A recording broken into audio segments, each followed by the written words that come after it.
Welcome back to part 3 of the videos for section 5.1 on exponential functions.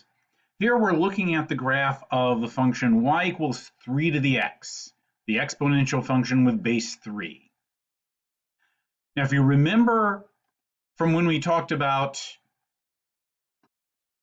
this sort of thing and what happens to the graph if we do various things to the function, what would you expect the graph of y equals 3 to the x plus 4 to look like?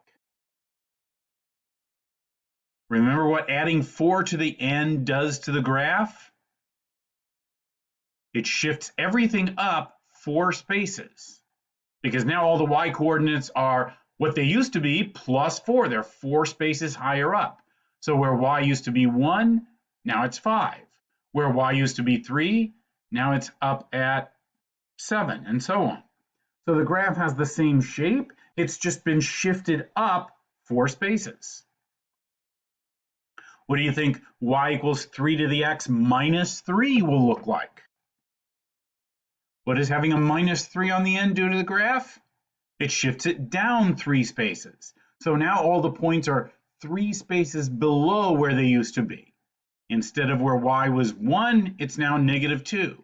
Where y used to be 3, now it's at 0. What about y equals 3 to the x plus 2 power?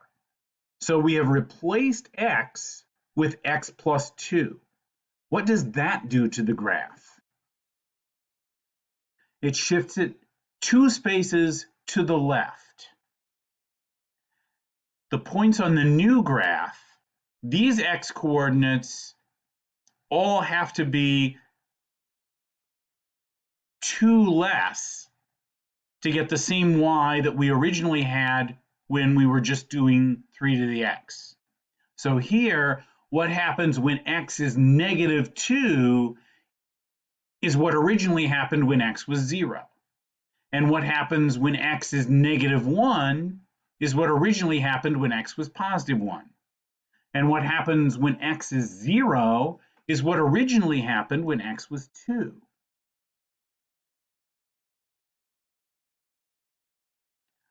So everything has just been shifted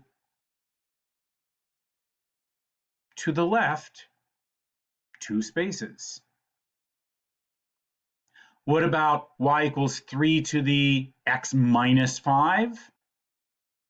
Well, the graph gets shifted 5 spaces to the right. The point 0, 1 is now over at 5, 1. The point 1, 3 is now over at 6, 3, and so on. What about negative 3 to the x? And keep in mind that's negative 3 to the x, not negative 3 to the x. So first 3 gets raised to the x power, and then the result is negative. So what does that do to the graph? It flips it upside down. It reflects it across the x-axis.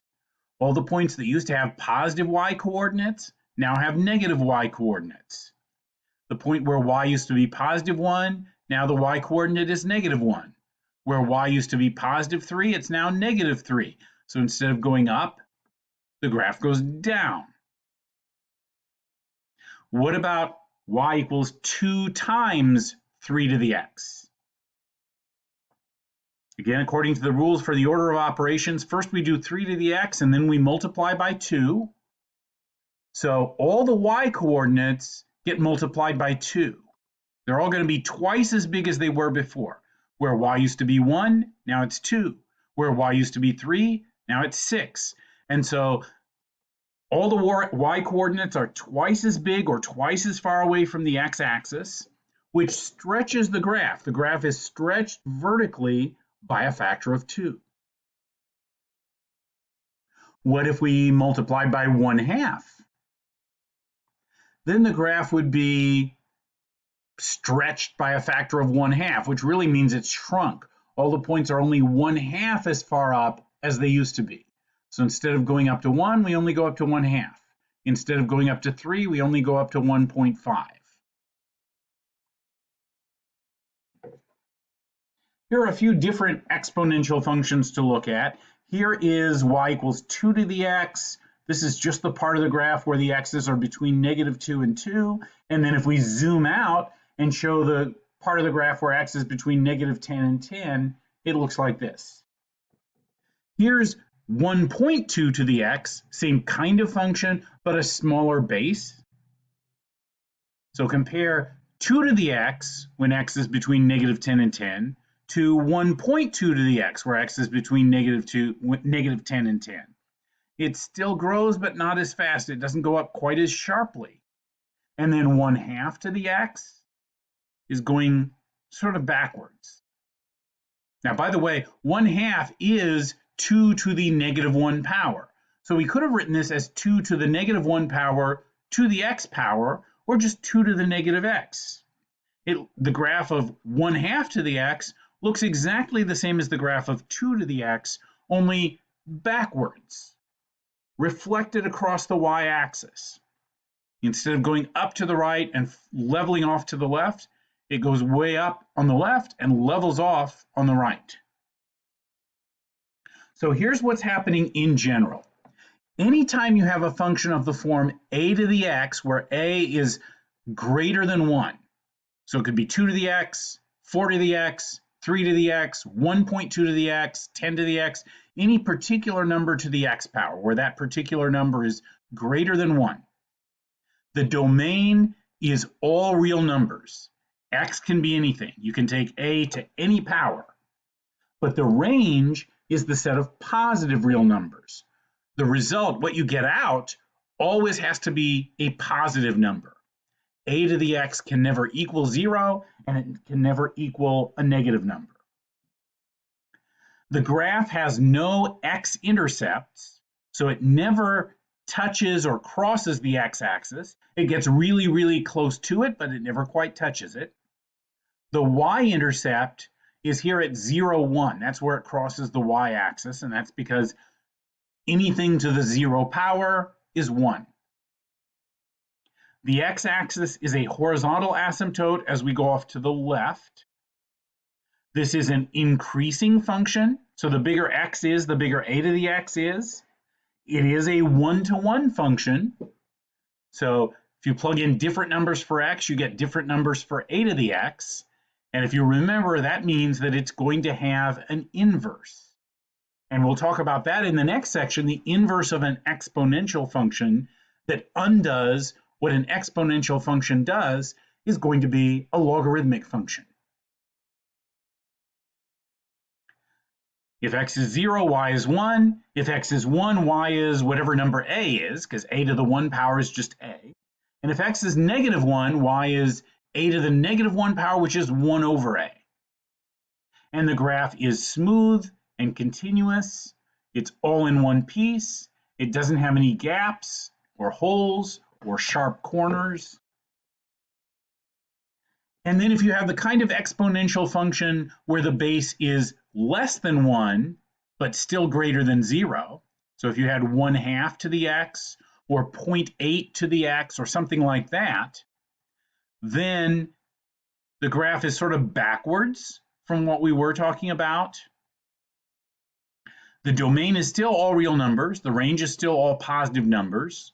There's still no x-intercepts and a y-intercept at 1. The difference is that this time the graph is decreasing. The bigger x is, the smaller a to the x is. So we're going down and leveling off as we go off to the right.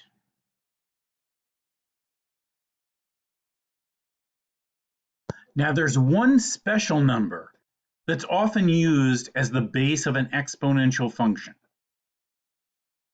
And that special number is, well, like pi, this number is irrational, so we can't write down its exact value, because if you try to write it down in decimal form, the digits just keep on going forever. So since we can't write down exactly what it is in decimal form, we assign a symbol to it and we call this number e. You can think of e as standing for exponential.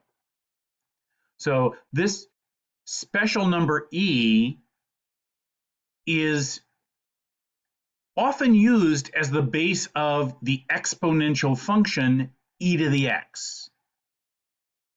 So just like 2 to the x or 3 to the x or 10 to the x, we can talk about the function e to the x, where the base is this number e, which starts out 2.718 and then goes on from there.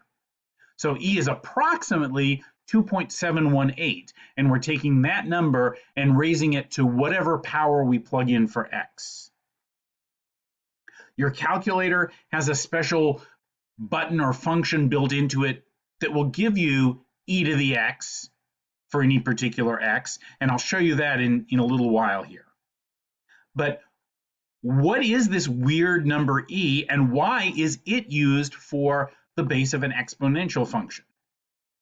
Well, I can't fully answer that question without you knowing calculus.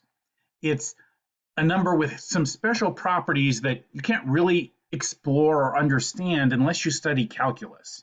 But I can tell you that it's defined as if you take the expression 1 plus 1 over n to the n power and keep plugging in bigger and bigger numbers for n, the values you get keep getting closer and closer to some particular number, and that particular number is what we call e. So for example, if you plug in 100, take n to be 100, so 1 over 100 would be 0.01, 1 plus 1 over 100 would be 1.01, and then if you raise that to the 100 power, you get 2.704813829, and so on. If you do that but with 1,000 instead of 100, so you're taking 1 over 1,000 and then you're taking 1 plus that and raising it to the 1,000 power, you get 2.716923932, and so on. You can do that with 10,000, with 100,000, with a million, with a billion. And as the n's get bigger and bigger, the results of evaluating 1 plus 1 over n to the n power get closer and closer to this particular number that we're calling e, 2.71828, and so on. So the function y, or f of x, equals e to the x is just an exponential function like the others we've been looking at. If you plug in 0, you get e to the 0, which is 1. If you plug in 1, you get e to the 1, which is the number e itself. It's about 2.7. If you plug in 2, you get e to the 2 power. You get that e number squared, which comes out to about 7.39. If you plug in -1, you get e to the -1. You get that number to the -1 power, which is 1 over e, which is approximately 0.03 or 0.37. So the graph of the e to the x function has the same basic shape and same basic properties as all those other exponential functions that we were looking at. 2 to the x, 4 to the x, and so on.